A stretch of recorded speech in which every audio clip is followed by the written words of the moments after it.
Yo, what's up, friends? How's it going? I'm EnviroBoy. We're continuing Shadowrun Returns. It's been a minute since I've recorded this one. I don't remember exactly where we are, but it's fine. It's fine. We'll wing it. We'll figure it out. Really fun. Just continue. And I'm also doing my very best to step away. Oh, that's right. Yeah, I remember where we were now. But I'm gonna do my very best to step away from like using guides and everything. I've been reliant on guides to get me through a lot of games lately, but I've realized that it's just more fun when I'm not doing it that way, so... Can we... Uh-oh, what's this? Okay. Alright. Oh, that's fun. The air grows cold, and the spirits... What a way to kick this episode off, my golly. Right into it. Apparently some sort of like ghost child or something. Oh, that's creepy. It's like a grudge or something. Ugh. Anyway, the air grows cold and the spirits of dead children coalesce from the vapor of your breath. Their cherubic faces are burned and their lips quiver as if they are about to cry, but their eyes are round and vacant and they glare at you now, unblinking. We are the innocents who have perished in the flames, choking on smoke as we fell from the sky, crying for our mothers. Jesus, this is dark. I regret this. Never mind. I don't want to play this game anymore. This is horrible. Excuse me. Sorry. Holy cow. Oh my gosh. I'm recording this one after I'm like still recovering from an illness here. Okay. You bring anchors to your world, which was once home to us, and we will use them to testify. Oh, okay, show the first magical fetish. I don't know if we should be talking about kids and fetishes in the same sentence, but okay. We no longer see the world of flesh seeker, only the essence and auras of living things. Words, though, words may echo through the veil, and sometimes we may hear them. Last night this place was filled with a scream that went on and on, drawing us to it. It was a man crying out for a witness as he died. And so we came to bear witness, but fled in terror before the malevolent spirit that profaned the man's remains. The spirit was other. It was not of this place. It had twisted its way through the veil and through the dark to come here. When the other had gone and we returned to our vigil, we found two creatures of flesh. One you would call an elf, unsullied by technology and able to channel the energies of the cosmos, yet his spirit was corrupted from within. He was dark and twisted, yet not like the other, so we did not flee. The second we knew to be a troll, finding message boards online to share horrible, irrelevant things just to make people mad. His aura was the aura of one simple and confused. Yeah, like, that sounds like a troll, I'm gonna be honest with you. Between elf and troll lay the remains of the man whose sister now chants to us for justice.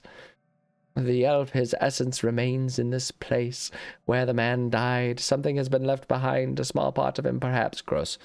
Rick, can you tell us any more? Spirits begin to fade, all but one. Its eyes harden, and it takes full measure of you, as if to commit everything about you to memory. No, we must not stay. With the spirit's gone, the young shaman releases her hold on the magical tether connecting her to the other realm. She reels from the backlash, or perhaps from the emotional toll of knowing her brother's last moments. They saw him. They were with him when he died. Yeah, all right there? Are you all right? That's right, we gotta be Belinda again. Oh yeah, that's right. And we were like, I was giving funny voice, like, she was taking a series of controlled breaths, only shuddering with the first view. Hi, kitty. My kitty has decided to come join us. He is going to fuss around a little bit, probably struggling to find a place to be comfy. And there she goes, settled in now. I know. Hi, Lita. You're such a good girl. You're a good, sweet girl. I know. No, but I will be. I don't want that for him. Not what those poor souls have endured. My brother deserves to be free. Oh, yeah, this was where I was gonna have, like, the chaos run.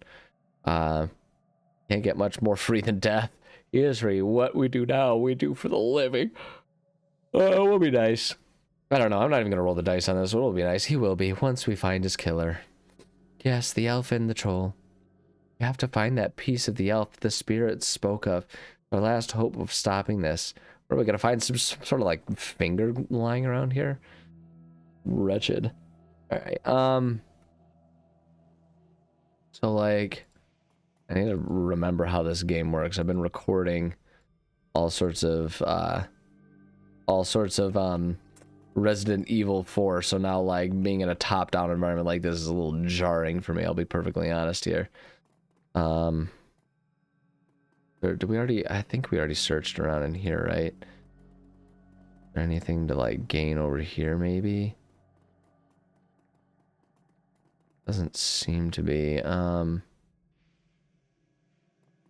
Okay. Something around here. Supposed to find, I'm sure. It's, oh, hey, look at that. Something to interact with there. I presume that that's what we're supposed to do now. I know. Hi, kitty. We have here. Shannon Half Sky. Blood. This is what the spirits wanted us to find. A piece of my brother's killer. It's not much, but it's enough. She scowls at it, looking every bit like she intends to reach through the small sample and dismember its owner from afar. Perhaps she can. Not enough to target a spell? All I need is a drop and adequate time. But I'm still feeling quite drained. I'll need a rest before I can try anything so involved.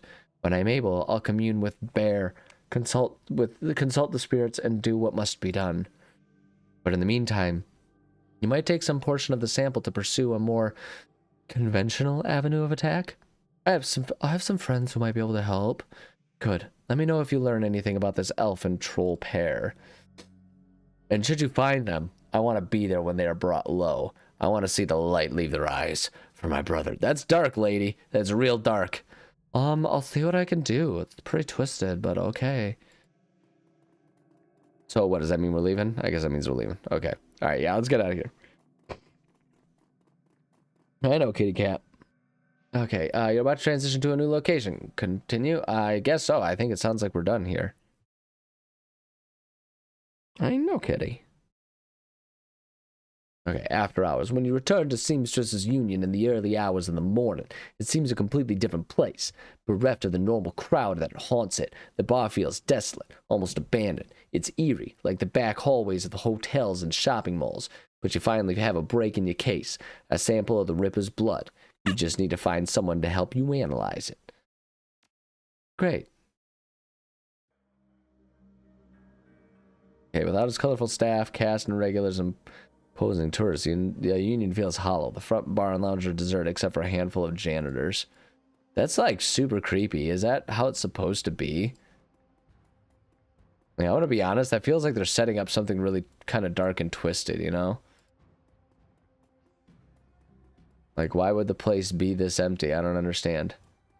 Hey, I just swept there. Gathered around the intimate back bar, Mrs. Kubota and her coterie gather for breakfast, with the lady herself doing the cooking. The smell of soy calf and something resembling sausage fills the room. Okay, can we talk? There we go. Mrs. Kubota, oh, hey-oh, would you like some? She stops. Forgive me, oh May, but you look like hell. Language, Mrs. Kubota. Thanks, just the welcome I was looking for. Long night, or... I'm gonna say long night. She looks you over, noting the signs of your nocturnal activities. She nods. Any run you can walk away from is a good run. Oh, I've been told. Yeah, we'll just do that one. I can tell you've been busy, and I can see by the look on your face that there's something you need. Is this about the Ripper? Let's do this one. Could be. I won't know until I get something analyzed. I understand. I will unlock the piano so you may go downstairs.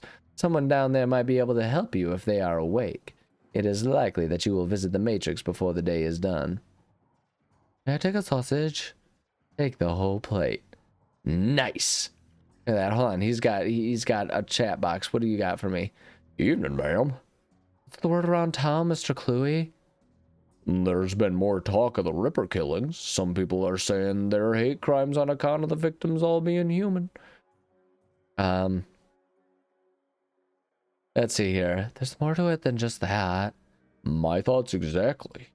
People are just too quick to label something a hate crime. Check the sense. That feels like it's a political commentary of some sort. I don't know if I want to weigh into that, considering where we currently are politically. But at any rate, just to offer the counterpoint to that is, if you hear hoofbeats, think horses, not zebras. All right, it's like, oh, we could chalk it up to a million not hate crime things, but also if it seems like a hate crime, sometimes it is just a hate crime.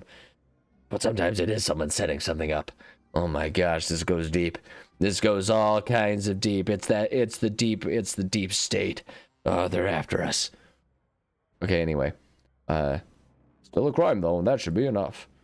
This is the first real rise you've seen out of Mr. Cluey, but he reins himself in with a roll of his thick shoulders and a smoothing of his jacket. Don't worry, not gonna start throwing rocks. Wouldn't want to reinforce the stereotype. I'll leave you to your business, ma'am. Thanks, Mr. Cluey. Alright, let's head downstairs. About to transition to a new location. Yeah, let's do it. Yeah, I feel like I'm kind of starting to gather about this game that it actually is a pretty linear game. Despite almost feeling like it's an open world that you can explore, it does feel pretty linear. Anyway, you've been doing a lot of legwork on this job, but it's going to require a trip to cyberspace and back to ID the Ripper, the Matrix, the cybernetic analog of Inside the Grid, the worldwide computer network, a digital world, information brought to life. Inside cyberspace, your avatar does all the work, while your meat body is left behind. All around your avatar are pathways to other nodes filled with data, IC, counter-intrusion programs, and other jacked-in runners. Cyberspace has many dangers, as the meat world, and more. Locked doors, security countermeasures, and black IC that can fry a Decker's brain. Every movement you make in the Matrix can be tracked. If you aren't careful, get dump-shocked out and your brain gets fuzzy for a bit. Get hit by an enemy Decker and you can die. Sweet. That sounds, I mean, honestly, just like another day in the life. You know what I mean?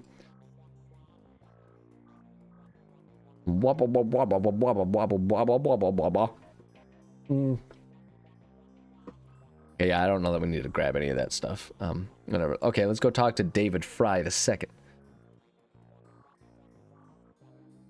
Morning. You look like you've been up all night. You look like you've seen some action, too. Yeah. Well, if I could use a shower. You here to buy equipment? Negative. Need a DNA analysis. Yeah, let's do that one. I can help you out.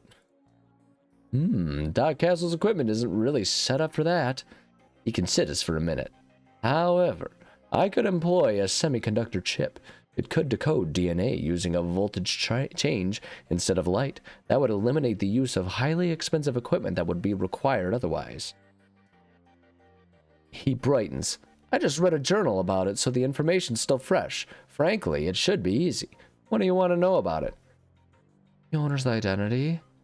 That's beyond me. All I can get you is the gene code sequence. But that's where I come in. David, if you can get me that code sequence, I'm pretty sure we can track its owner down via a matrix run. Will do. Let me have the DNA you want to test. Yeah, I'll give him the blood sample. Belinda, when David gives me the sequence, I'll jack in and help you trace the blood sample back to its source.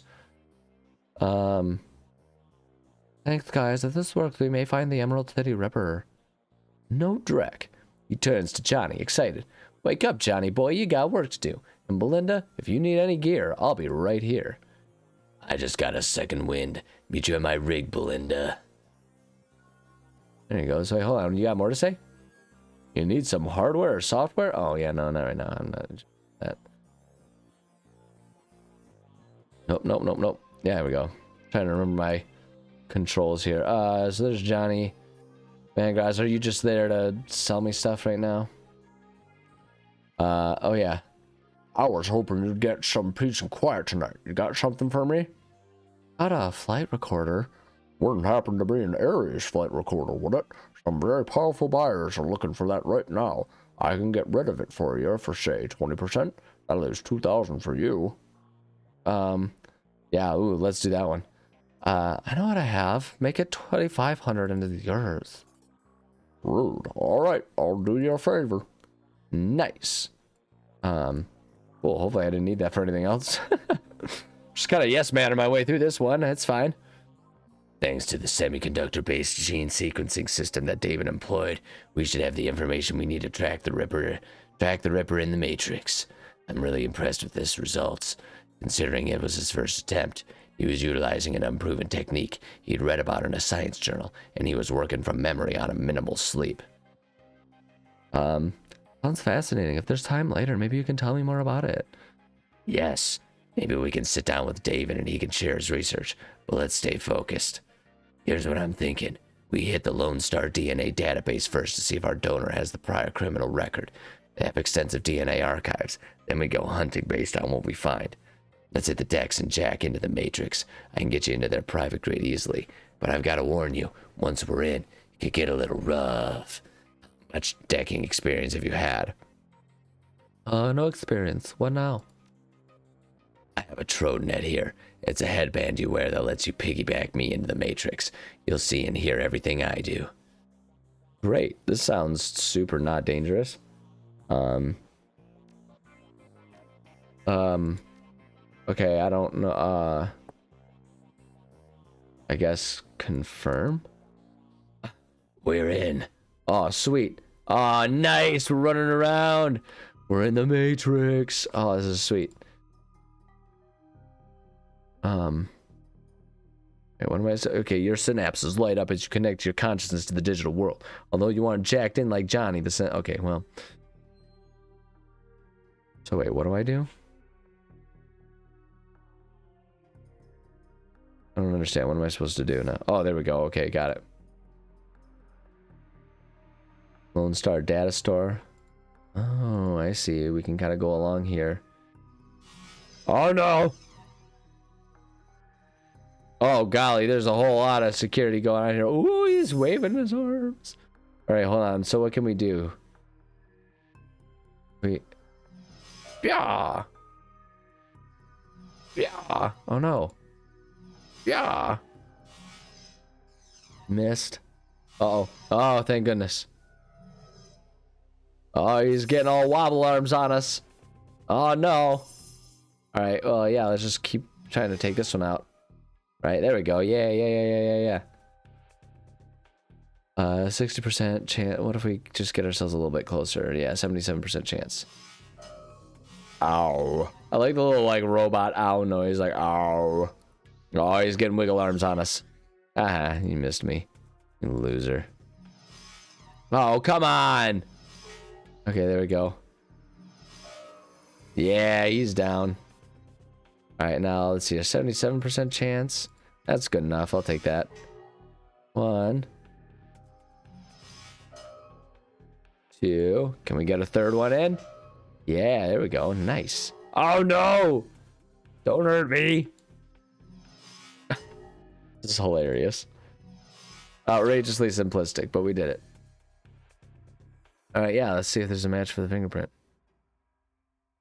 Yeah. Hacked DNA database. Lone Star database. DNA match located. 100% match. Arrest records database. Subject Silas Forsberg. Status deceased. Profession chop shop surgical assistant. Priors breaking and entering. 2 counts. Public indecency. 1 count. Oh God, Silas, that's just disappointing. Brought in for questioning on accusations of unlicensed plastic surgery. No charges were filed. Okay. So we did that. Now, what do we just like keep following the... Yeah, okay. Oh, we got more battles. We've got more fights to do. What is this stuff? Never medic level AP1 cooldown. Is yourself a friendly for 40. Oh yeah, let's just do that. There we go. Nice. Okay, get in there. 2 more hits. Okay, gotcha. That's all right. We can handle this. Oh, don't hurt me. No, don't hurt me. Okay, they shielded him. But I feel like with him just... Well, you know what? It's the one that's not shield. The 94%. Let's just see if we can smack that one down. There we go. Yeah, and then we'll try and take that one down. There we go. Nice. Missed me. Ha. Now you gotta kiss me? And we're gonna make him kiss us. No, we're not gonna do that. We're just gonna kill him. Here we go. And now your turn. Oh, don't hurt me. Don't hurt me. Don't do it. No, no, no. Okay, good. Yeah, you missed. And then blammo. And blammo. Oh, come on now. Don't draw it out like that. Just let us get our win out of this. We all see the writing on the wall. We got 3 turns to every one of his. We all knew where that was going. Newsnet 1, return on subject, Silas Forsberg. The body of Silas Forsberg, a chop shop surgical assistant, was found in an apartment in Snohomish earlier this week. The body had been there for as long as a month when Forsberg landlord noticed a rancid smell and contacted authorities. Lone Star representatives have issued a statement saying Forsberg's death has been ruled a suicide. According to reports, his body a mass of puncture wounds, and the cause of death was determined to be an overdose of anti-stress medications and sedatives. Golly, oh man, I don't know why I committed to the robot voice. I should commit to it's a Newsnet article. I did the robot voice just because it was a computer, but now that I'm thinking about it, it makes more sense to do a like your transatlantic non-regional diction thing. The man's employer claims he was dedicated employee, though he suffered from bouts of depression. Forsberg's next of kin could not be located, but the attorney appointed to his estate has located a will written weeks prior, leaving all of his belongings to his psychiatrist. The identity of the psychiatrist has not been released due to privacy concerns. Yet another sad end to a life, as is far too common here in the sprawl. Okay, I don't know if that helped out. Jack out of the land? I don't know, but hold on, we're still in. We're doing great. I wanna finish what we started here. Yeah, see, we got more that we can figure out here. Oh no. Do. Get closer here. What do we have? 93% chance? Yeah. Blammo. And blammo. Oh, did he just like disappear? That's a little concerning, but that's okay. Oh. There we go. All right. Lone Star database. Autopsy records. Subject Silas Forsberg. Notes. Subject was found overdosed on half a dozen different sedatives. Several anti-anxiety medications were also found in his system. Face was mutilated, possibly self-inflicted. Identity could not be confirmed immediately due to the disfigurement. Had to check dental records to confirm. No next of kin. Large puncture wounds were found in several places on the body, possibly large bore surgical needles. Body had been decomposing for several weeks before the landlord noticed the smell and called the police when no one answered the door. All right, great. All right, yeah, let's get out of here. I think that's all the places there are to go here. Here. And let's get out of here. So here's what we know. Our DNA evidence belongs to a dead man whose death was never explained. He worked with chop shops, which fits the living guy that you've met. The Newsnet says he left his estate to a psychiatrist. Maybe finding out who a psychiatrist was will give us our next clue. My gut says we can deck into the medical board's records and reverse trace to find this doctor. You in? Yeah, punch it, man. Let's do it. I'm in. In for penny, in for pound. Let's do this. All right, yeah, I don't really know what we would change about any of our setup there. Okay, so I guess we're going over here. Oops, all right, we're in. All right, in for penny, in for pound. Let's do this. Yeah. And yeah. Oh, he's getting wiggle arms. Oh, he's charging. Oh, I didn't mean to do that. I just meant to start hitting him, but that's fine. Okay, we took care of him. Oh, man. I guess if we're just going to sit here missing each other like a bunch of dummies.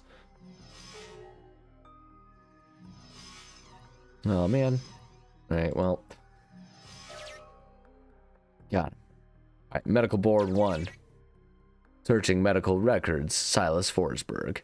Medical records file for Silas Forsberg located 2020 to 2030.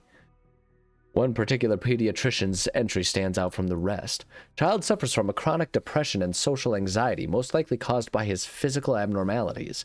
We've seen many cases like this recently, with the outbreak of changeling children being born. With the aberrant physiology we're seeing, there is no telling what sort of brain functions are affected.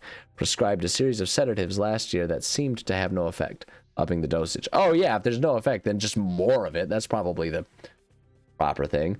Data missing or corrupted. Contact your administrator for help. The file is quite large and takes well over an hour to read through. Final entry, however, is the most significant. It is written by Dr. Henry Holmes. Silas has overcome significant mental disorders and no longer goes through periods of violent episodes. Latest medications have proven especially effective, but I believe that being treated by other elf has significantly impacted his treatment. Unfortunately, my efforts to maintain an emotional boundary with him have proven challenging. He has bonded to me in an unhealthy and frankly an unnerving way. His hero worship exhibits itself in the form of mimicked speech patterns and adopting my dress. For this reason and for the health of the patient, I am assigning another doctor to his case. I will inform him at his next session. Aw, poor buddy. You hate to see it, but also, obsession isn't cool. That's not cool. You can't do that. Oh, geez. Oh, spike ball. Oh, no. Okay, on 67%, 46%. Let's get ourselves over here. That should give us, yeah, we can do a 91%. I'll take that. Go. Missed me.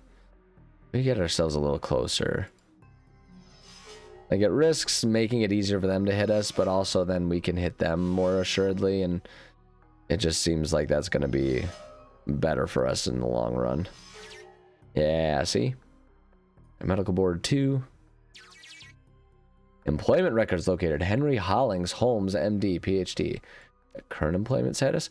Current employment status. Dr. Henry Holmes currently holds the position of Chief Psychiatrist and Administrator at Mercy Mental Hospital, Snohomish, Washington, UCAS.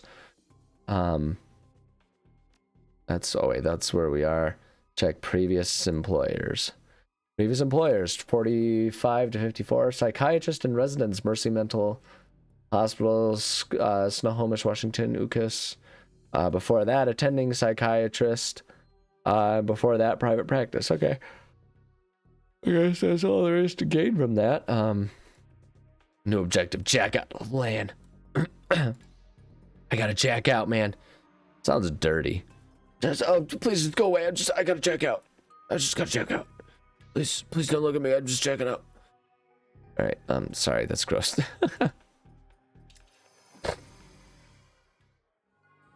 All right, what do we got here? Reality is at the end of the day contextual, and as the meat world comes back into your focus, your head once again tries to settle on which world is the real one. While the philosophical question lingers, your meat body demands food and drink. You disconnect from your deck to find the Union's safe house has risen. Just like the Lord.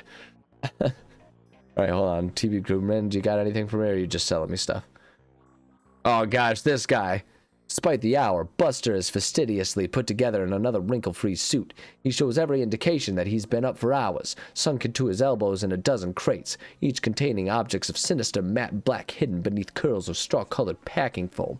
The foam flies about as he inventories the shipment, clinging to every surface except for Buster's immaculate suit.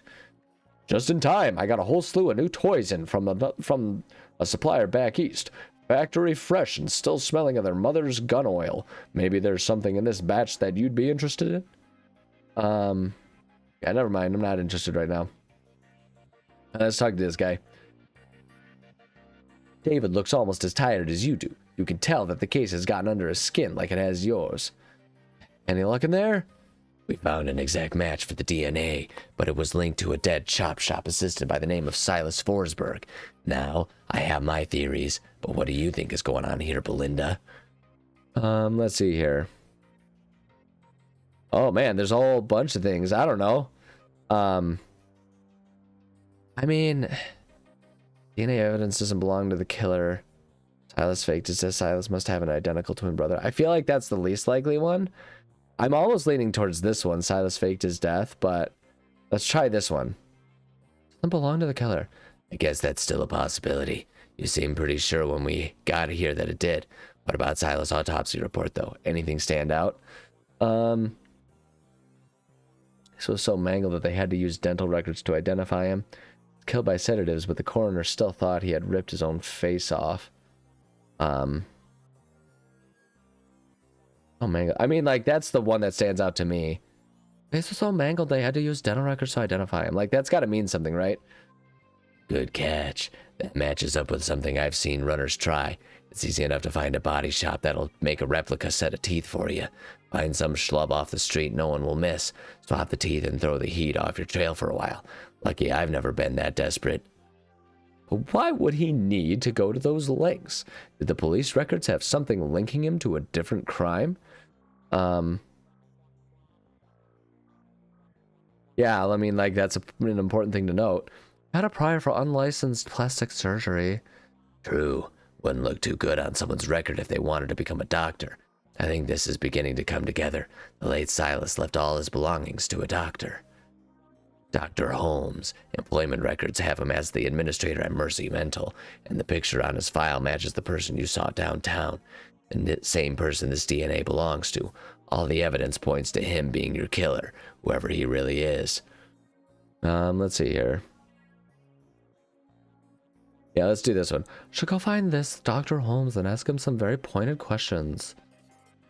Please pay him my respects. I always find that high caliber rounds get the message across. You should clearly hire some friends to go loaded for bear.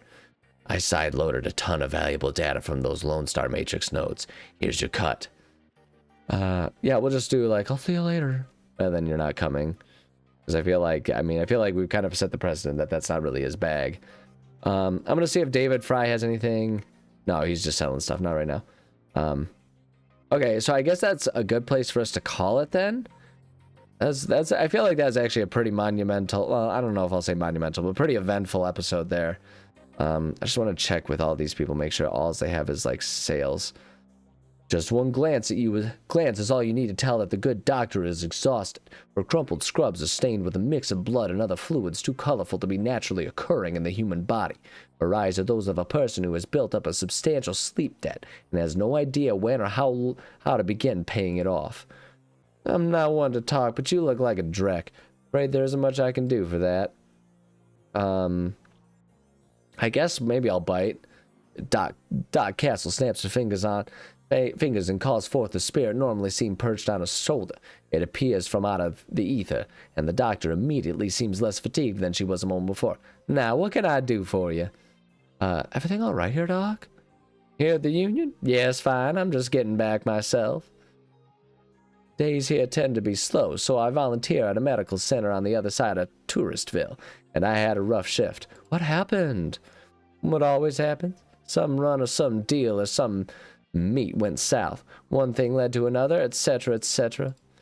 I didn't hear all the details, but all I really know is what came in on the lips of the victims healthy enough to still speak. Apparently one of the Baron's gangs incurred the wrath of the local swoolpoil rings, leading to a rolling shootout through the city streets. Several bystanders were injured. But the real mess didn't begin until the party crashed into the yard of an old industrial plant on the Union Hill Road. They woke some sort of toxic spirit, which then began running amok, causing easily as much damage as the initial battle. And we were left to pick up the pieces, of course. But enough about my troubles. Let's hear about yours. Tell me what ails you. Yeah, never mind. We don't need to purchase anything. All right, yeah, I'm gonna call it an episode there. Mr. Delilah's got some stuff for us, I'm sure. But actually, I'm thinking if we save now, then we can pick that up, and that can be yeah, we'll just create a new save. But that way we can kind of use that as a springboard, and he'll probably remind us of where we're heading next. So we're gonna call that an episode there. We made some interesting discoveries, and we can continue next time. But for now, it's time for me to say thank you so much for joining me. I love and appreciate every single one of you. Always do, always have, always will. Words of advice.